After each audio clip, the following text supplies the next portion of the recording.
Here I come. Hello, sports fans, sports collectors, and all hobbyists. Welcome to the Car King Sports and Variety Show. I am your host, the Catman, Brian Cataquet, a.k.a. the Car King. We are live on ABC's KMET 1490 AM.com. Your number one spot right here for news and talk on the West Coast. I thank everyone for tuning in this morning. On the telephone line, I welcome to the program a former professional baseball player. He played for 4 teams, Major League Baseball, for 11 seasons, spanning from 1980 to 1993. I welcome in Chico Walker. Chico, great to have you. Thanks for being on the program. Brian, appreciate it. Appreciate the invitation. Look forward to it. My pleasure. So, Chico, I want to begin. 1976, a significant year for you, scouted by the Boston Red Sox and selected by the Sox in the 22nd round June amateur draft. Now, I was wondering, prior to your signing, did you have any knowledge that the Red Sox had an interest? Yeah, towards my junior year in high school, we played for the city championship. We ended up losing that game, but the scouts was there. So going into my senior year of high school, the Red Sox, a few other teams, they was at every game, and I pretty much knew it would be the Red Sox or the Pirates. So, your initial reaction when you were selected by the BOSOX, what was your emotion? I mean, were you excited? Did you, unbelievable? What exactly were you doing that day when you found out the news you were selected? Actually, I was with my high school coach. We was just kind of following the draft, and to find out what would happen. It was a time where, if you're not going in the first, 10, 15 rounds, then probably you should just go on to college and, have a college career. And then, sure enough, I got a call from Red Sox, hey, we're going to probably, take you with the 22nd pick, whether it's at 15 or, at 22. Everything to be the same in terms, of money and so forth. So they said, just hang in there, and we're definitely going to take you. And I was just, I was pretty excited, and at the time, I followed the Red Sox a little bit. I was a Rick Burleson fan. He was a shortstop. I played shortstop in high school, so I was a Rick Burleson fan, and I was going, wow. Boston Red Sox. Let's do this. Yeah, so now you grew up in Jackson, Mississippi, and you come from a big family. How was, baseball life, those early years growing up in Mississippi, how was it? Well, actually, baseball-wise, I wasn't, how's the best way to say it? I wasn't too familiar with baseball, per se. I was more, football and basketball. It's once I moved to Chicago is when I really got into baseball. Starting at age 11, 12, I found out that, I was a really good player. And from there, playing Little League and traveling team, I say, this is the sport for me. Even though I played football and basketball in high school, baseball was my calling. Yeah, just reading your biography, it shows or it states that you have one younger brother who showed a interest in sports. So only one of your brothers had an interest in sports, huh? Yeah, I have 3 older brothers. They played around with basketball, baseball, just a little bit. My youngest brother, he actually went to the same high school as I did, and we had the same coach as well. But he was at an early age, he was hit by a car, and that kind of limited him, a little bit. So, yeah, but he loved the game. In fact, excuse me, Antoine Walker, former Celtics player, is my nephew. Oh, really? Now he was a better baseball player than basketball. Wow. Yeah. So So your little league. So you played little league ball in Chicago. I played Little League ball in Chicago. I never played organized baseball in Mississippi. And the reason why I asked this question because Chicago go ahead. Sorry. No, go ahead. No, I would just say I never really played, organized baseball. We just had neighborhood games, where guys get together and play ball. It wasn't until I got to Chicago where I was played organized ball with Little League, and you're in the league. I was in maybe 2 or 3 leagues, in fact. Yeah, because you're branded. This. You're branded in Major League Baseball as one of the top utility players. And I often wonder. I mean, you played basically all positions in the infield, even the outfield. How did you develop that diversity, that diverse ability in your style of play? How did that come about? Well, again, in high school, I was just mainly the shortstop. And then when I got to the Red Sox, I went from shortstop to second base. And then coming up through the minor leagues, I was back and forth between shortstop and second base. And finally, when I got to AAA Pawtucket, I was the second baseman. And I think maybe my second year in Pawtucket, the Red Sox made a trade. They brought in Jerry Remy. So, and I don't remember if they signed him to a long-term contract or not, but, he was going to be the second baseman. And they had Rick Burleson as the shortstop. So he pretty much came to me and said, Chico, the best way to help the Major League team is probably you should play multiple positions, third base, short, second, and even some outfield. So going into I think my second year in Pawtucket, 1981, was when I moved to the outfield, left field, center field, little right field, and that's how it all started. And, you don't want to be labeled as a utility guy, but, the main thing you want to do was get to the big league. If it means playing multiple positions, then so be it. We're talking with former baseball player Chico Walker, who's on the telephone line. Yeah, and Chico, I wanted to ask you. That was going to be my next question. I mean, does it bother you being, labeled as a utility player? It did somewhat because in the minor leagues, whether I was single A, double A, triple A, I was everyday player. I played every day, and when you play every day, it's hard to all of a sudden just switch to, coming off the bench, pinch hitting, pinch running, and, going in for defense, that type of thing. And, I prefer to play every day, I think, like most players. But in order to get to the big league at that time, Chico, you need to play multiple positions. You have a better chance of getting to the big leagues and staying in the big leagues. I think it wasn't until... 91 with the Cubs, where I played on a regular basis. 91, 92. 91 with the Cubs, 92 with the Mets. And, I played, I was basically a starter. Anytime you get over, 350, 400 at bats, then, you're pretty much a starter.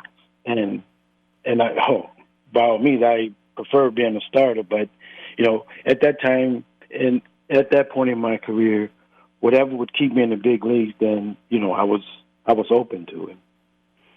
Yeah, for me, I mean, being a utility player, just my thoughts of it. I mean, I feel it's something that a player it's very difficult to do. I mean, first of all, you have to be versatile. You have to be adaptable to change. You have to be comfortable with each transition. I mean, you have to navigate unexpected pivots and challenges. I mean, it's not easy to be a utility player. No, absolutely not.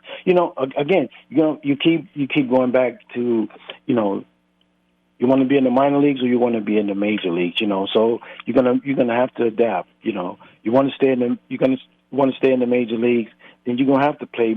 In my case, you have to play multiple positions, and because I was so versatile, and I could play up third base or shortstop or second base, and in the outfield, I didn't like it, but I was capable of doing those things, and I think overall it might have hurt my career, but again, it kept me in the big leagues. It kept me around for a lot longer than a lot of players. It did. I mean, 1980s and 1993. I mean, you were present, in the organized baseball, so it did keep you around. So let's go a little bit back. Your first assignment was A-ball with Elmira Pioneers, which was a Red Sox affiliate. You played in 76 22 games, and something like 64 games in 77 that year. Your first time facing A-ball pitching, challenging, Chico? Somewhat, especially that first year. We had a team. I mean, the 1976 draft was a great draft for the Red Sox. You got guys like Bruce Hurst, Glenn Hoffman, Reed Nichols, Wade Boggs. It was a great draft for the Red Sox. And on my rookie ball team in Elmira that year, we won the league championship.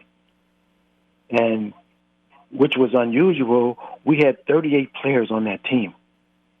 Wow. I mean, we had guys that was wearing the same number on their uniform. Oh, really? Yes. We had 38 guys on that team, and we had the league wrapped up by the halfway point. So it was a great draft for the Red Sox. But, again, playing time wasn't there. You had the manager, Dick Berardino, you had to juggle 38 guys, and I think he did a great job. I wished I would have played more because, coming from Chicago, coming from the Midwest, you don't get a chance to play a lot of baseball. You're going into April, even in some cases in May, the weather's just bad. You're playing in 40, 45-degree temperatures all the time. And I tell people that all the time. If I was in Florida, Texas, California, playing, 40, 50 games a year, I would have been a lot better player. But my next year, 77, because I had a lot of experience in professional ball, I ended up going back to rookie ball, and I played a lot more. And then from that point on, I moved up to high A, double A, and I was an everyday player. I mainly batted leadoff, and I could run at the time, and I would steal bases.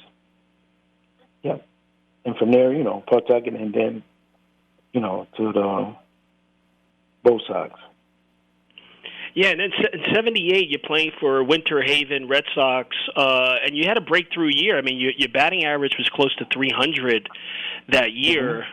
So that was really a solid year you performed in 78 for Winter Haven. And then you go up to Double A in 79 for Bristol. How was that experience like for you? That's when I knew I was pretty much on my way. The year before playing in Winter Haven was like a high A for the Red Sox. They had two single A teams, one in Winston-Salem, North Carolina, and the other one in Winter Haven, Florida. And I was assigned to, the high A team. And like I said, I had a pretty good year. Next year in Double A, I was a starting second baseman, and I had a pretty good year as well. I think I got hurt. I'm going to say maybe the last 2 or 3 weeks of the season. Center fielder and I, he collided, and his knees caught me in the back, and I was down and out for like 2 or 3 weeks. But that was a great experience for me. As you go up the ladder, your main thing as a player is to get better, and that's what I was doing. Yeah, you were definitely doing that because I'm just looking at your statistics here. In 81 for AAA Pawtucket, you hit you 15 home runs, I believe, and you drove in like 68 runs. So you were seeing the ball very well in AAA, from what I gather. Yeah, and it's kind of weird, like I said, just coming up through the Red Sox organization and obviously being a Red Sox fan, you look at the Major League team, it wasn't known for speed. You had Lynn, you had Rice, you Skrimsky, Evans. It was a power team. And when I got to Pawtucket my first year, I was mainly, a speed guy, single doubles guy. And, I just put it on myself, hey, if you're going to go anywhere in the Red Sox organization, you're going to have to play multiple positions and you're going to have to hit home runs. And then for whatever reason, even though I was a speed guy, I had some power. Then I started averaging 16 to 18 home runs a year in Pawtucket, and I went from being a leadoff hitter to hitting third. If you look at the longest game that year, 81, I batted third. You had this guy Lee Graham, Marty Barrett, Wade Boggs is on this team, and I think he hit like 6th or 7th. Can you imagine that? That's right. Yeah, that's right. Yeah, that's right. Yeah. And just looking at I'm just looking at your stats here for the minor leagues. I mean, you compiled close to a 300. I mean, it was like 271 career batting average in minors with 154 home runs and 725 ribbies in about 1,600 career games. So, you had for me, it was a solid, minor league career in which you performed at. No, I agree. I think those numbers, I think could have been better. I think, once you get, to AA and AAA, your mind start wondering because, now you that close to being in the major leagues and, you kind of lose focus, because you're wondering, why aren't you in the big league? Why aren't you in the big league? And I give you a prime example. In the 81 season, the longest game, I think I was 2 for 13 or 2 for 14, one of the two. And you remember they called the game after 32 innings. Then we finished the game. I think it was June 18th or something. And we had to finish the longest game, but then we had our regularly scheduled game. And in the regular scheduled game, I was 1 for 4. And during this time, they added the longest game stats and the regular scheduled game stats onto the regular stats. So at the time, I was hitting, I think, 311, 312. When they added the longest game stat and the regular schedule game stat, I was 3 for 17 or 3 for 18. So they added those stats. I went from 311, 312 to like 296, 297.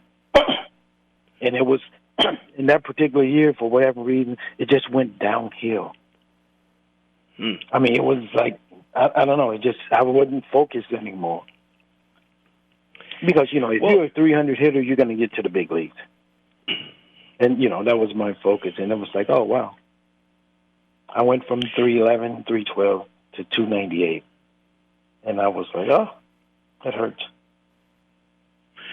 Well, I mean, you now 80-81, you're on the Red Sox Major League roster, also 83-84.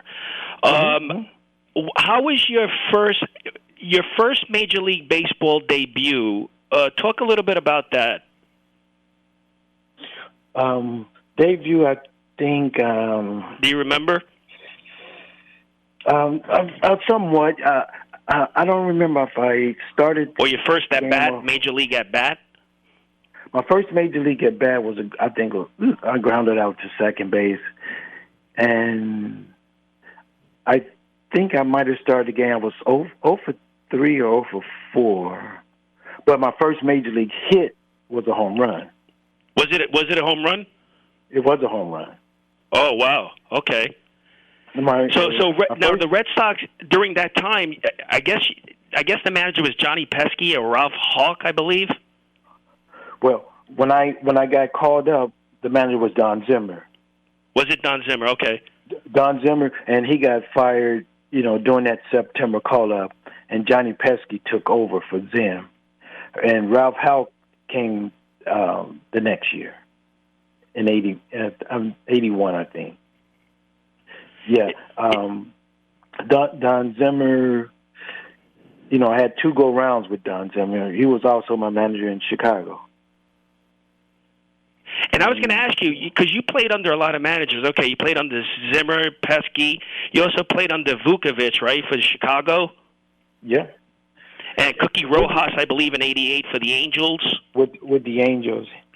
And I think those guys, Vukovich and Pesky, they were just interim manager for like maybe the last 15, 20 games of the season. Whereas, Zim, when I went to the Cubs, he was the manager, from the beginning, and him and I got along great. From the Red Sox days, and it followed to Chicago, and he was a big fan of mine.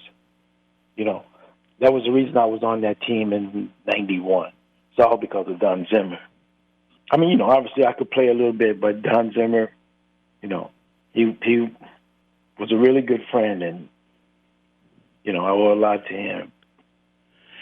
Yeah, and I wanted to find out, if you had with all these managers you were involved with and played with, did you have any conflicts or disagreements with any of them?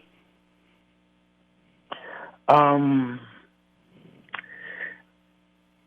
gonna say not so much a conflict, but Jim Lefebvre. I don't know if you remember him. Yep. He was in Chicago after Zim got fired, and I don't know, for whatever reason he wasn't a fan of mine, and he wouldn't play me. In other words, and and I always wondered why. I don't know. I just wasn't his type of player. So if anyone, it would be him.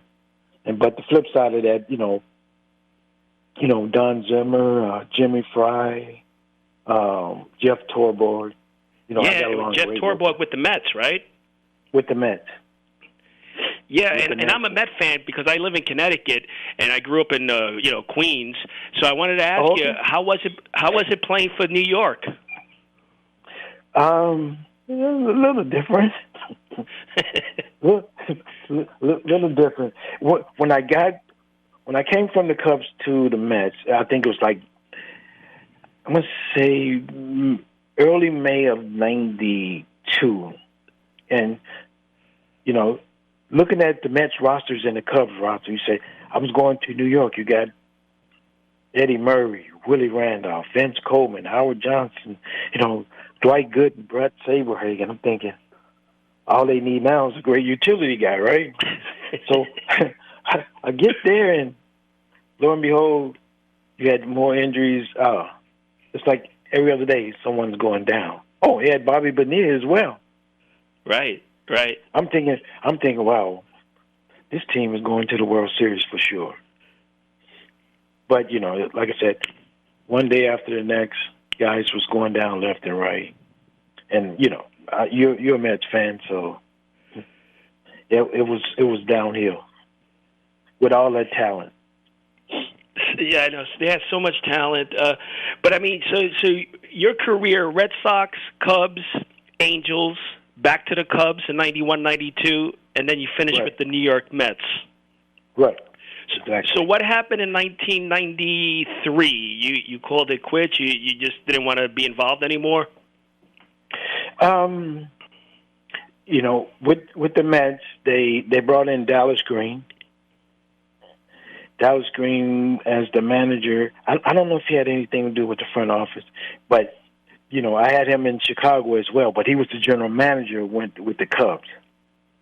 And when he came in, he pretty much wanted to go, hey, we're going to probably just go with the young guys, I think they had like Ryan Thompson and Tim Bogart. They wanted to go young, So playing time was going to be limited, and I was going, oh no, I got to get out of here, And and for whatever reason, they say no, we're not trading, because you're too valuable. I'm too valuable. I'm not playing because someone gets hurt. You can fill in here, you can fill in there. I go, oh yeah, right. But yeah, 93 was the last year, and then after the season, it was a matter of, do I want to continue to play? Do I want to get into coaching? What's my next move? And I sat around for a while, and then I go, okay, I'm done. I think I might have I think I did go to Mexico, just to see if I still had the fire in my belly, and after a couple months, I go, no, I'm done. And Chico, and one thing about that 1993 Mets season, and I'm a Mets fan, but I got to be honest. I mean, that 93 season, it was the fifth worst in their team history. They had a record of like 59 wins and 103 losses. So I got to be honest, It was like their fifth worst record in team's history, that 1993 season. Right. No, Brian, it was bad from start to finish. Torborg gets fired. You bring in Dallas Green, and it was a mess, to be quite frank about it. And I could see where they wanted to just start over. And I think since '93, it hasn't been good since. Amazing. So I caught you, I think it was 2 weeks ago at the Boston Card Show, the baseball card show. Are you doing any more appearances coming up? In fact, we just did open house at Fenway yesterday. They're getting ready for open day on Tuesday. So, I do a bunch of signings and appearances, golf outings up in this area. And occasionally, I'll go to Chicago and playing golf tournaments and stuff there. With Cubs and White Sox players, and I do a lot of signing. Well, Chico, listen, I appreciate your time. Thanks for coming on. I really do. Thanks a lot, man. All right, thank you. Take care of yourself, Chico Walker. Until next week, happy collecting to all.